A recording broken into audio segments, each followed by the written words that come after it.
Got any questions? Larry James. Yeah. You got some questions? Huh? He had his hand up. No? Oh, you got your question? Go ahead, man. Okay, my question is basically this. So we're going off of dates and stuff like that, and we're going off of man's ability to measure and quantify the universe, right? So my question is what is the method of measurement that's used to come up with these dates, and how can you prove that it's not fallible? Who are you asking? Him? That's for both parties. Okay, so who do you want to answer the question first? Like, I'd like both to okay. All right, go ahead. Matt, you got the mic. All right. He went on a rant. I'm gonna do my best to answer your question, man. Because I heard you asking about what methods do they use. Right. What methods do they use, and how do we know that they are infallible? I do not believe that anything of that nature is infallible. But when you are living as human beings in the society that we are in, we have to have certain ways to measure, experiment, and test. It's just a scientific method that we have. And if we find out that something it does have a flaw in it, we can only try to get better with time. So I'm not going to tell you it's 100% accurate. I'm not going to lie to you and say that. But the methods that they use, they have one is called, the main one that they always try to dispute is called radiocarbon-14 dating. What this one is, it only dates organic material. That's it. Nobody is dating rocks and minerals using radiocarbon-14. But they've already admitted that it's really only good up to 50,000 years. If you're dating something that existed over 50,000 years ago, it's not going to be accurate. But even if you are from 0 to 50,000 years, it still may be off 200 years, either plus or minus. Okay? So you have radiocarbon-14 dating method, which they use to date the organic material. Another one that they have is called the potassium-argon dating method. They use this to date minerals and things of that nature, you know. And it's more or less you have elements that are found in nature, right, in certain quantities. And when these elements that are found in nature in certain quantities interact with other elements, I'm not a physicist, but I'm gonna give you the title. You can go do your research.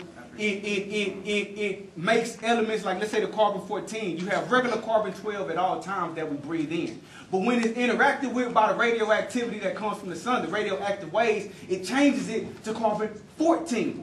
And after a certain period of time, the carbon-14 will transform back into carbon-12.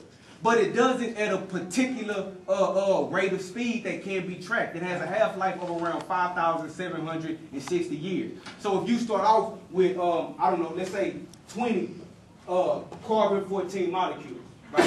After 5,760 years, you'll have 10. After 5,760 years, you'll have 5.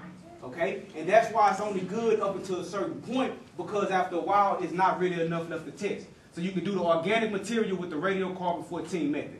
You can do minerals with the potassium-argon method. They also have something that's called tetrachronology, right? Tetrachronology. Tetra is a word that basically means like volcanic ash, okay? So when they dig down into the ground, if a volcano erupts, right, it's going to lay down a layer of lava, it's going to lay down a layer of soot, a layer of ash. Okay? And that basically is going to sit undisturbed unless someone comes and disturbs it, or unless erosion or something like that occurs. So if you dig down far enough into the ground and you find these layers of volcanic ash, you can use some of these methods that I just mentioned to test the ash. You can use tetrachronology to test the ash to find out how old is it. And if you have a layer of ash right here, that's at 104,000 years ago, old. And you have a layer of volcanic ash right here, that's 200,000 years old. And the layers have not been disturbed. Whatever you find in between, you can make a good hypothesis, or science can have a good assumption that whatever it is got placed there between those two time periods because it has not been disturbed. You also have something that's called optical stimulated luminescence. Optically stimulated luminescence, OSL. This basically what they use to test stuff like whenever you hear someone talking about they found tools from ancient man, spears, something that was sharpened down that they used to cut the flesh off the bone of an animal, right? And if they find these things deep off inside of a cave, inside of some burial with some ancient human bones or whatnot, they can use optically stimulated luminescence. And without being able to go all the way into it, because I'm not the physicist, but I want you to research these names, you can see I'm not making this up. I'm not making this up. I'm asking questions the best that I can. They can tell more or less when it was last exposed to sunlight. When it was last exposed to sunlight. But I'm going to say this because you talked about being able to quantify the world around us. If you do enough research, you will find an experiment that was conducted where they was monitoring particles, electrons, protons. These are particles, neutrons. When you get to a lower level, lower than particles, you have waves. Waves vibrating at a certain speed turn into particles. Particles, when they electron particles, proton particles, neutron particles, when they interact with one another, you have atoms. When the atoms interact with one another, they form molecules. Everything is built up of waves. But they can prove, they can prove that when you are observing the waves and when you're observing the electrons, they act differently just because they are being observed. If you wasn't observing it, it'll act a certain way. So just the mere fact of observing something is going to change the results. So nobody can say it's 100%, but I hope that answered your question. If you have time, visit my website. I am an author. I wrote a book.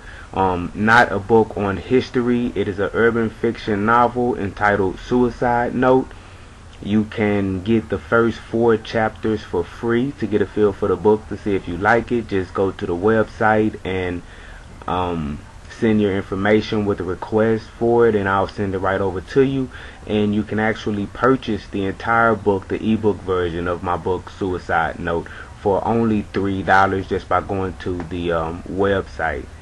And the website is on your screen, thechosenfew.webs.com. I appreciate all of your support.